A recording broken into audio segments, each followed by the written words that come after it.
अस्सलाम वालेकुम and hello, welcome back to औरत कार्ड। आज हम एक बहुत से सेंसिटिव इशू पे बात करेंगे जिस पे मेरा ख्याल है ज़्यादा बात होनी चाहिए, लेकिन शायद उस तरह से कवरेज नहीं मिली इस इशू को। वो है पाकिस्तान में कम उम्र लड़कियों की शादी, और ख़ास तौर पे उन्हें कन्वर्ट करके फिर जो शादी के केसेस हैं उसके बारे में। फेडरल कॉन्स्टिट्यूशनल कोर्ट, जो पाकिस्तान की सबसे सुप्रीम अदालत है, जो आइनी और दीगर मामलात जो हैं उनकी वजाहत करती है, इंटरप्रिटेशन करती है, उसका एक फैसला आया कुछ दिन पहले, जिसमें एक according to her child registration certificate एक बच्ची थी जो 12-13 साल की थी, 13 साल से कम उसकी उम्र है। उसकी शादी हुई एक रिपोर्टेडली 30 साल के आदमी से, और शादी के वक्त, निकाह के वक्त, उनका जो कन्वर्ट उन्होंने किया फ्रॉम क्रिश्चियनिटी टू इस्लाम, इसलिए जो मुस्लिम मैरिज लॉज हैं उसके तहत उनकी शादी हुई। अब फेडरल कॉन्स्टिट्यूशनल कोर्ट के पास दो तीन सवालात थे। पहली तो ये कि शादी का क्या स्टेटस है, दूसरा जो कन्वर्जन हुई उसका क्या स्टेटस है, और तीसरा ओवरऑल जो बच्ची है इस केस में, जो according to her child registration certificate 13 साल से भी कम उसकी उम्र है, उसके बेस्ट इंटरेस्ट में क्या है, क्योंकि उसके जो वालिद हैं उनका ये कहना था कि वो अबडक्ट हुई और उसको जबरदस्ती कन्वर्ट करके जबरदस्ती उसकी शादी करवाई गई। सो ये बहुत ज्यादा इश्यूज हैं, कुछ इंटर रिलेटेड भी हैं लेकिन सेपरेटली भी ये सब इश्यूज हैं जो ऑफ कंसर्न हैं। ऑफ कोर्स औरत कार्ड पे हम चाहते थे हम इसके बारे में बात करें। मैंने जो जजमेंट पढ़ी, मैं जल्दी से अपना लीगल पॉइंट दे देती हूँ कि चाहे आप समझते हैं कि कम उम्र बच्चियों की शादियां इनवैलिडेट होनी चाहिए या नहीं होनी चाहिए, क्या वो हमेशा वॉइड तस्वर होनी चाहिए या नहीं होनी चाहिए, ये अपनी जगह एक सवाल है। लेकिन इस जजमेंट में मुझे ऐसा लगता है कि एक मौका गवाया फेडरल कॉन्स्टिट्यूशनल कोर्ट ने कि कोई गाइडलाइंस दे कि किस तरह इस तरह के केसेस में इंश्योर किया जा सकता है कि जो बच्चे हैं या बच्चियां हैं उनके इंटरेस्ट जो हैं वो प्रोटेक्ट किए जाएं। कैसे इंश्योर किया जा सकता है कि वो सेफ हों, सिक्योर हों, जो भी वो बात कर रही हैं वो कोअर्जन की बेसिस पे या किसी और फोर्स की बेसिस पे ना हो। और eight the end of the day जो सबसे अहम सवाल है कि क्या एक कम उम्र 12-13 साल की बच्ची क्या रजामंदी किस एक्सटेंट तक दे सकती है शादी की। तो मेरा ख्याल है ये सब सवालात अच्छी तरह एड्रेस बिल्कुल नहीं हुए। ऐसा लग रहा था कि अदालत ने पहले से फैसला किया हुआ है कि शादी जो है उसको इनवैलिडेट नहीं करना, और जो दरख्वास्त थी कि बच्ची को पेरेंट्स के सामने के हवाले किया जाए, या जो दरख्वास्त पेरेंट्स की थी उसको उन्होंने डिसमिस ही करना था। मुझे लगा कि पहले से ये फैसला हुआ हुआ है। हमारे साथ आज एक स्पेशल गेस्ट हैं, हमारी साइमा विलियम, जो एक डेवलपमेंट वर्कर हैं, ह्यूमन राइट्स एक्टिविस्ट हैं, और आज वो बात करेंगी कि क्रिश्चियन कम्युनिटी में इस जजमेंट को किस तरह परसीव किया जा रहा है और किस तरह इम्पैक्ट हुई है कम्युनिटी इस जजमेंट के बाद, और आगे क्या प्लान्स हैं कि किस तरह इस तरह के केसेस में रिस्पॉन्ड किया जा सकता है या एडवोकेसी की जा सकती है। सो साइमा, वेलकम टू औरत कार्ड, एंड प्लीज आप बताएं कि मैंने तो एक बड़ा एक myopic legal point of view दिया है, लेकिन आप इस जजमेंट को किस तरह देखती हैं? Thank you Reema, thank you for having me. बिल्कुल, जैसे अभी आपने बात की, क्रिश्चियन कम्युनिटी भी जो है उनको यहाँ पे बड़ा एक जुडिशियल प्रेजुडिस जो है वो नजर आ रहा है। एक तो मैं बताती चलूं कि किसी हद तक माइनॉरिटीज को अक्रॉस द ग्लोब शायद कहीं ना कहीं तासुब का सामना करना पड़ता है, लेकिन शायद अवाम की तरफ से करना पड़ता है। हम सरकारी अदारों से और खास तौर पे अदलिया जैसे अदारे से बिल्कुल भी ऐसा एक्सपेक्ट नहीं करते, और ये बड़ा ही एक डेंजरस और टेरिबल प्रेसिडेंट जो है वो हमें लगता है, जो कि सोसाइटी की एक बिल्कुल नई डायरेक्शन सेट कर रहा है। इसलिए हमारे लिए ये बहुत ही ज्यादा इस वक्त पेनफुल बात है, एक ऐसी बात जिसको हम बिल्कुल भी को हम नहीं चाहते कि ये ऐसे ही जारी रहे।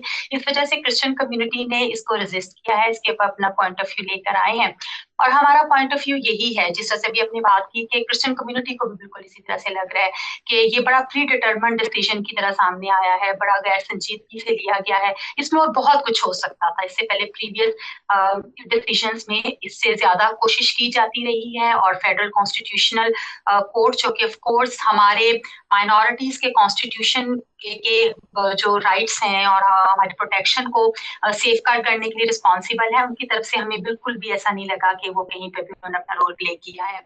और सो यही सबसे मैं अगर एक सवाल पूछूं कि, सॉरी, मैं पूछूं कि मेरे लिए महमल, आपने भी शायद ये जजमेंट, इस पे रिपोर्ट से जजमेंट पढ़ी हो, इसमें अदालत जो चाइल्ड रजिस्ट्रेशन सर्टिफिकेट है उसमें जो 12-13 साल की उम्र है उसको डिसमिस कर देती है, कि बहुत लेट अप्लाई किया गया चाइल्ड रजिस्ट्रेशन सर्टिफिकेट, और ये कि जो बच्ची है उसकी मारिया, उसकी जो बहन है वो सिर्फ 8 महीने उससे छोटी है अगर आप चाइल्ड रजिस्ट्रेशन सर्टिफिकेट पे जाएं। इसके अलावा मारिया ने अपनी उम्र निकाह के वक्त ज्यादा बताई थी, मेरा ख्याल है पिछले साल निकाह हुआ और उसने 18 साल ही बताई। तो अदालत ने कहा ये डिस्क्रेपेंसी है, इसलिए उन्होंने एक्चुअली एज डिटर्मिन की ही नहीं। तो मैंने ये सोचा, शायद नो साइमा आपका इस पे क्या पॉइंट ऑफ व्यू है, कि सपोज वो बच्ची, क्या इसमें कोई लोअर लिमिट ही नहीं है कि अगर वो 10 साल की होती या 9 साल की होती तो क्या तब भी यही ऐसा ही फैसला आता? क्योंकि अक्सर हम केसेस देखते हैं, चले 16-17 साल में फिर भी एक एम्बिग्विटी हो सकती है, लेकिन यहाँ पे अगर चाइल्ड रजिस्ट्रेशन सर्टिफिकेट 13 साल से भी कम उम्र बता रहा है, तो क्या अदालत की रिस्पॉन्सिबिलिटी ज्यादा नहीं होती? क्योंकि बच्चों की जो एक एबिलिटी होती है, मेच्योरिटी होती है, वो एज बढ़ती है। 16 साल की बच्चों की मुख्तलिफ हो सकती है, लेकिन अगर वो असल में 12-13 साल की थी तो क्या अदालत पे ज्यादा ओनस नहीं आता कि शादी जो है या कहाँ वो रह रही है, क्या उसकी पूरी कंसेंट पे थोड़ी सी ज्यादा रीजनिंग दी जाती कि कैसे अदालत ने एक्सेप्ट की? तो आपका इसके पे क्या ख्याल है कि इसमें रीमा एज की? हाँ। मैं भी एक चीज ये ऐड करना चाहती हूँ कि देखें, जो आप बात कर रही हैं, एक तो अगर ये फोर्स्ड कन्वर्जन जिस तरह है, ये वो वाकया है, तो उसके बाद जो एज लिखी गई उनके निकाहनामे के ऊपर, वो शायद उस बच्ची को तो पता भी ना हो कि उसकी एज क्या लिखी जा रही है, या उससे जो है वो भी फोर्सफुली एक चीज कराई गई है। तो वाकई बिल्कुल। ये ओनस जजमेंट जुडिशरी के ऊपर ही है कि अदालत जो है वो इसको प्रॉपरली इन्वेस्टिगेट करती है। और ये इतना सेंसिटिव मामला है क्योंकि एक तो under as marriage, child marriage की बात है, और दूसरा ये कि एक माइनॉरिटी की कन्वर्जन। कम्युनिटी की बच्ची की बात है। तो ये वाली चीज़ वैसे ही अदालत को इसका खास ख्याल रखना चाहिए था। I don't know why they did. हाँ, और उन्होंने कहा कि इस जुरिस्डिक्शन में हम जरूरत नहीं है डिटरमिन करने की कि क्या एज है। अब आप सोचिए, अगर मैं वही सोचती हूँ इस केस को अगर आप साइड पे भी रख लें, ओवरऑल एज अ प्रेसिडेंट, अगर कोई जेन्युइन, और उन्होंने कोई चाइल्ड प्रोटेक्शन एजेंसी, कोई उन्होंने ऐसी बात ही नहीं की कि एक्चुअली तयन किया जाए कि बच्ची की रजामंदी किस चीज में है, क्योंकि ऑब्वियसली इतने प्रेशर्स होते हैं। हो सकता है कि जब जो एफिडेविट था जो कन्वर्जन के बारे में था, क्या पूरी तरह तसल्ली नहीं होती कि अदालत ने अपने अपने आप को प्रॉपरली गाइडलाइंस दी है कि कन्वर्जन भी बाय फोर्स ना हुई हो। सो मेरा ये भी है कि दोनों चीजें, एक तो एज इतनी छोटी, उसका भी अदालत ने कहा हमारी जुरिस्डिक्शन नहीं है, कन्वर्जन पे भी उन्होंने कहा कि एफिडेविट है और उसके बाद सर्टिफिकेट है, किसी चीज की वो गहराई में नहीं गए टू इंश्योर कि best interest of the child वो प्रोटेक्ट हो रहे हैं या नहीं हो रहे। तो Saima, how do you see the conversion aspect of this case? जी बिल्कुल रीमा, जैसे आपने कहा कि क्रिश्चियन कम्युनिटी के लिए भी जो पॉइंट ऑफ कंसर्न है वो यही है कि उस बच्ची का कम उम्र होना और इस उम्र में कन्वर्जन का फैसला, ये बहुत इंपॉर्टेंट चीज है। क्योंकि 18 साल से पहले जब हमारा हमारा मुल्क जो है या दुनिया में कहीं पर भी बहुत सारे इंपॉर्टेंट डिसीजंस आपको करने का हक नहीं होता। आपको बैंक अकाउंट ओपन नहीं कर सकते, आपको शनाख्ती कार्ड नहीं दिया जाता, आपको पास ड्राइविंग लाइसेंस नहीं होता है, आप इलेक्शंस में वोट नहीं डाल सकते। इट मीन्स कि जब आपको एक इलेक्शंस में एक पॉलिटिकल पार्टी जिसने अगले 5 साल के लिए आना है, उसके लिए फैसला करने के लिए समझा जाता है कि आपकी मेंटल और आपकी साइकोलॉजिकल एज जो है वो इतनी मेच्योर नहीं है कि आप इस लेवल का डिसीजन ले सकें। तो फिर इतनी कम उम्र बच्ची एक ऐसा डिसीजन जो कि जिसके ऊपर आपकी इटर्निटी जो है वो मैटर करती है, हम कैसे सोच सकते हैं कि इतनी कम उम्र की बच्ची जो है ऐसे डिसीजंस के लिए अभी इस काबिल है? तो आई थिंक यहाँ पे बड़ी एज बहुत ज्यादा इंपॉर्टेंट था, और हम कहीं पर कन्वर्जन और चाइल्ड मैरिज को हमेशा एज वन इशू लेते हैं, जहां पे क्योंकि जब कन्वर्शन हो जाती है तो फिर उसके बाद वो चाइल्ड मैरिज ऑटोमेटिकली वैलिडेट हो जाती है, हम इसको एज ए सेपरेट इशू नहीं देखते हैं। तो ये आई थिंक हमारा हमारा पॉइंट ऑफ कंसर्न भी ये है कि इतनी कम एज की बच्चियां ही क्यों कन्वर्ट होती हैं, ऐसे केसेस क्यों नहीं आते जहां पर ज्यादा उम्र की खवातीन जो हैं वो कन्वर्ट हो रही हैं। और अगर ऐसा कभी हुआ है तो शायद आपने कभी नहीं सुना होगा कि क्रिश्चियन कम्युनिटी ने कहीं पर भी इसके ऊपर एतराज किया है, मतलब 18 साल से बड़ी उम्र के किसी भी शख्स के ऊपर, तो हम समझते हैं कि वो एडल्ट है, वो बालिग है, और वो कोई भी फैसला ले सकता है। सो क्रिश्चियन कम्युनिटी के लिए जो कन्वर्ट यही है उस बच्ची की कम उम्र, और इस उम्र पे जो वो अपना मजहब तब्दील करने का फैसला करती है, उसको किस तरह से आप वैलिडेट कर रहे हैं, और उसके साथ ही ऑफ कोर्स उसकी कम उम्र की शादी। तो अच्छा, हमारे एक अभी जो और उसमें जो जो नुक्ता जी, जी उसपे प्लीज जो गो अहेड। नुक्ता टिका हुआ है वो उसकी कम उम्री का है। हम्म। उसपे जो नुक्ता है वो कम उम्री का है, और क्योंकि उसी को बाईपास कर दिया, उसको बिल्कुल हम्म। ओवरलुक कर दिया गया है। हम्म। उसको डिटरमिन करने के लिए बहुत कुछ किया जा सकता था। सो जब उसको ओवरलुक किया गया तो फिर बाकी सब चीजें जो हैं वो लीगलाइज हो गई, वो अच्छा, पाकिस्तान परफेक्ट में हो एक गई बहुत है। बड़ा तो सवाल है हमारा ये, और मेरा ख्याल है आप भी अपना महमल, आई डोंट नो आपका इस पे क्या पॉइंट ऑफ व्यू है, कि अगर कुछ हमारी हाई कोर्ट्स के ये फैसले थे कि अगर कम उम्र बच्चियों की शादी होती है तो शादी from the get go void शादी है, जैसे जस्टिस बाबर सितार का इस्लामाबाद हाई कोर्ट का एक फैसला है कि इस अगर कानून को आपने कोई मीनिंग देना है तो शादी को वैलिडेट करने से वो बिल्कुल मीनिंगलेस हो जाता है कानून। तो ऐसा नहीं हो सकता कि आप कहें कि शादी करवाना एक क्रिमिनलाइज्ड है, शादी एक क्रिमिनलाइज्ड है, लेकिन अगर शादी हो जाती है तो फिर वो वैलिड शादी है। उन्होंने कहा ये इंटरप्रिटेशन बिल्कुल गलत है, कानून की जो मीनिंग है उसकी रूह है उसके खिलाफ है। और भी ऐसे फैसले आए हैं, लेकिन हमने देखा है कि सुप्रीम कोर्ट के बहुत से इससे पहले भी फैसले थे, एफसीसी के फैसले से पहले, जिसमें उन्होंने कहा कि शादी इनवैलिडेट नहीं होती, और बहुत कॉम्प्लिकेशंस पैदा हो सकती हैं अगर आप इस तरह की शादियों को इनवैलिडेट कर दें। तो मेरा ख्याल है ये एक सवाल है, बलूचिस्तान का शायद वाहिद कानून है प्रोविंशियल जो कहता है कि शादी ही जो है वो वॉइड होगी, बाकी कवानीन में शायद इस तरह की प्रोविजन नहीं है। सो आई थिंक ये हमारे लिए एक इसमें सवाल है कि हम्म क्या हर केस में शादी इनवैलिडेट होनी चाहिए या जुडिशियल डिस्क्रेशन होनी चाहिए, या किस तरह इसको लेके आगे चलें। साइमा, जो एक इसी से रिलेटेड मैं पूछना चाह रही हूँ कि अभी हम्म। 31 मार्च को एक बिल टेबल हुआ है पंजाब असेंबली में, जो कि है Punjab protection of the rights of religious minorities bill 2026। और उसको जो कहा जा रहा है कि क्योंकि ये मारिया का जो केस भी आया बिल्कुल हमारे सामने भी रिसेंटली, शायद उससे रिलेटेड है। क्या उस बिल के अंदर कोई इस तरह के प्रोविजंस हैं जिसकी रीमा बात कर रही हैं कि जो शादी इनवैलिडेट कर दे और फोर्स्ड कन्वर्जन्स और ये जो सारी चीजें इनके खिलाफ हो? जी बिल्कुल, जैसे कि महमल आपने कहा कि वो ओवरऑल माइनॉरिटीज राइट्स की प्रोटेक्शन का हम्म। बिल है, और वो ऑलरेडी चीज जो है वो पाइपलाइन में थी। और क्योंकि उसकी टाइमिंग यही बनी है कि जब ये सारा वाकया हुआ है और उसी वक्त वो बिल जो है वो भी सबमिट किया गया है। बिल तो देखें बहुत अच्छा है, उसमें बिल्कुल जो करप्शन है और उसके लिए जो सजा और चाइल्ड मैरिज की जो सजा है वो जो तजवीज की गई है वो बढ़ा के तकरीबन जो है उसके 5 साल सजा है और 50 लाख रुपए जुर्माना है। जबकि अभी जो हमारे पास जो सजा भी दी जाती है वो 6 महीने की सजा है और 50,000 रुपए जुर्माना है।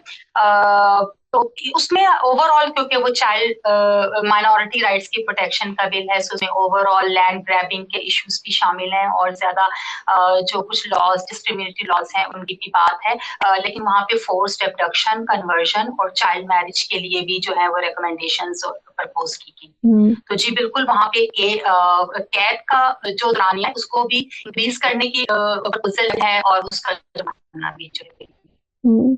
अच्छा, एक और पॉइंट ऑफ व्यू है यहाँ जो पे मैं शेयर करना चाहती हूँ हमारे देखने वालों के साथ, कि अक्सर ऐसी शादियों में ये भी देखा गया है, कुछ रिसर्च हमें ये बताती है कि कम उम्र के जो बच्चे बच्चियां हैं वो एक दूसरे से को पसंद कर लेते हैं, और फिर पेरेंट्स जो है हमारे मुआशरे में ऑफ कोर्स पसंद की शादियों को अप्रूव नहीं करते अक्सर पेरेंट्स। तो ऐसा ना हो कि इस तरह के कवानीन उन यंग बच्चों को प्यूनिटिव तरह से डील करने के लिए इस्तेमाल हो, या वालदेन जो है बच्ची अगर वापस उनकी कस्टडी उनके पास दे दी जाती है तो वो बच्ची के साथ रिप्राइजल्स या कोई जुल्म करें अगर उसने अपनी पसंद की शादी कर ली है कम उम्र में। बिकॉज पाकिस्तान ऐसा, हमें पता है हमारी सोसाइटी ऐसी है कि उस तरह अगर आपको कोई पसंद आ जाता है, ऐसा तो नहीं है कि आपके पास बहुत ज्यादा ऑप्शंस हो। सो अक्सर बच्चे, देखा गया है, रिसर्च ये बताती है कि वो पसंद से शादी कर लेते हैं। तो ऐसी सिचुएशन में what is the right way forward? क्या गारंटी है कि पेरेंट्स के पास अगर वापस आप बच्चों को भेज दो या बच्चियों को भेज दो तो वो सेफ होंगे, सिक्योर होंगे? आई थिंक ये बहुत से सवालात हैं जो चाइल्ड मैरिज से जुड़े हैं।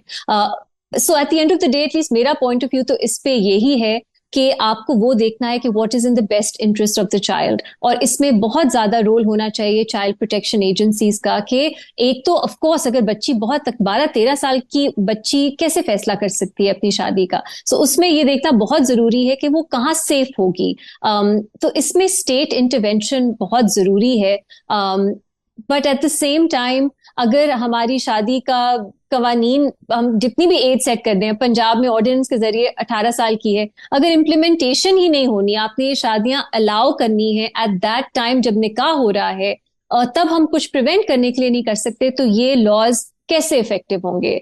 सो I think that is where the problem lies, implementation ही नहीं होती और निकाह भी पढ़ाया जाता है, देखा भी नहीं जाता कि उम्र क्या है बच्चियों की, बच्चों की भी।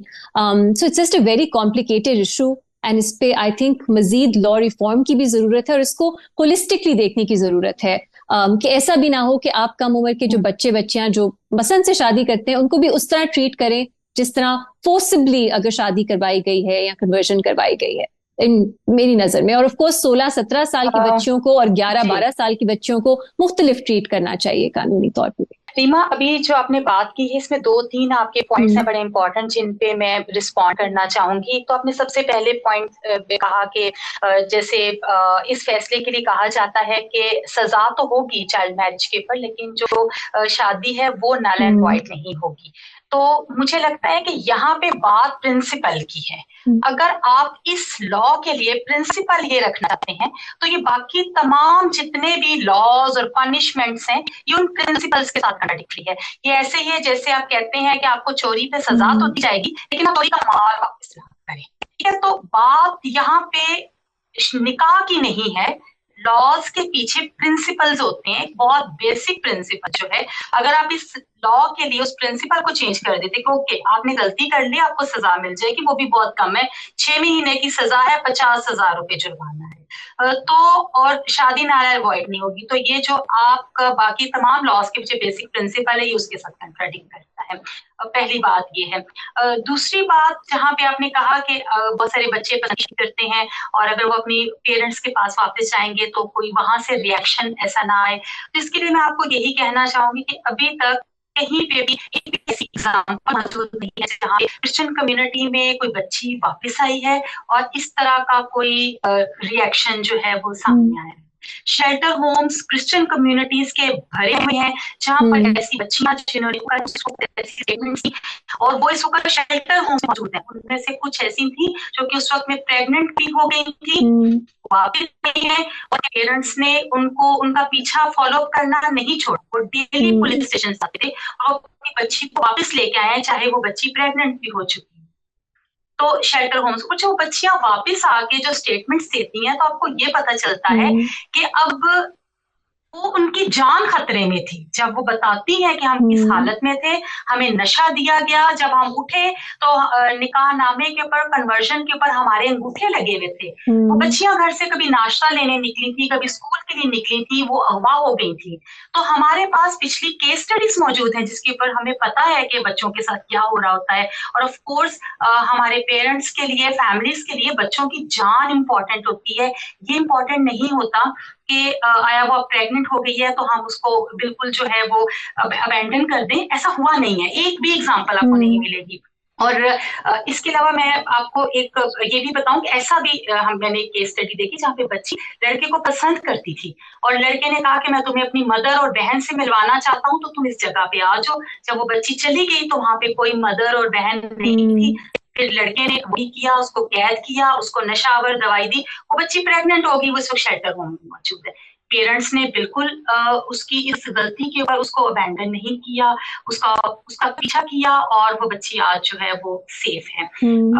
तो बट आई थिंक सिर्फ क्रिश्चियन कम्युनिटी की बात नहीं, अगर ओवरऑल हम देखें इंटरप्रिटेशन, तो उसमें हमने कुछ ऐसे केसेस भी हैं जिसके अंदर वापस बच्चियों के साथ, मतलब पाकिस्तान में हमने देखा है ऑनर किलिंग्स और इस तरह के वाकयात भी होते हैं। तो वैसे ही मतलब मेरा कहना है कि अदालतें जो हैं उनको हर तरह से अपने आप को ये देखें, तो जैसे फेडरल शरीयत कॉन्स्टिट्यूशनल कोर्ट ने तो इसको कोई गाइडलाइंस ही नहीं दी कि आपने कैसे इंश्योर करना है कि बच्ची की रजामंदी है या नहीं। उन्होंने बिल्कुल फेस वैल्यू पे एफिडेविट को भी एक्सेप्ट कर लिया, फेस वैल्यू पे निकाह को भी एक्सेप्ट कर लिया, कुछ उन्होंने इसमें सोचा नहीं कि इतनी बिल्कुल बिल्कुल दुरुस्त कह रही हैं आप।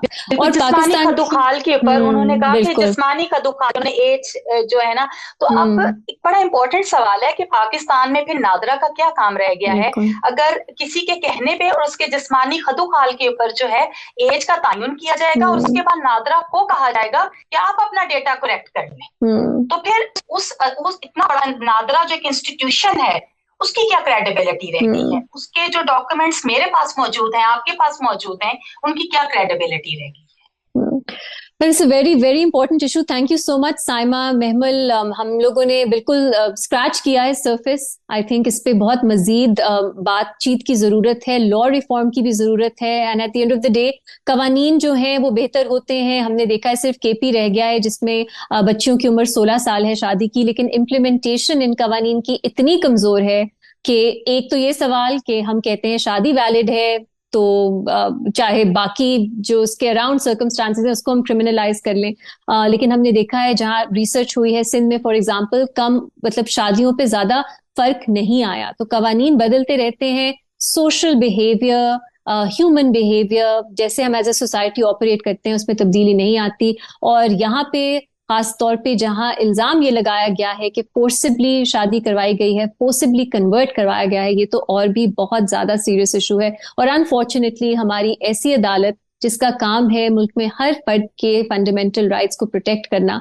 उसने इस जजमेंट में लगता है कि बिल्कुल इस रोल को अबैंडन कर दिया है और एक ऐसी जजमेंट दी है जो आगे जाके बहुत बुरा प्रेसिडेंट सेट करेगी इस तरह के केसेस में।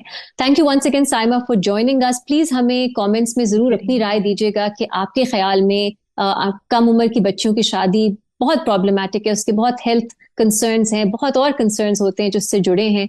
इस पे किस तरह रियासत को एज ए सोसाइटी हमें रिस्पॉन्ड करना चाहिए, क्या हमें लॉ रिफॉर्म की जरूरत है, और फोर्स्ड कन्वर्जन्स भी, इसको किस तरह से सोल्यूशन कोई निकाला जा सकता है इस प्रॉब्लम का। थैंक यू फॉर वॉचिंग औरत कार्ड। जरूर हमारा चैनल सब्सक्राइब कीजिएगा, वीडियो को लाइक कीजिएगा और अपने कॉमेंट्स जरूर दीजिएगा।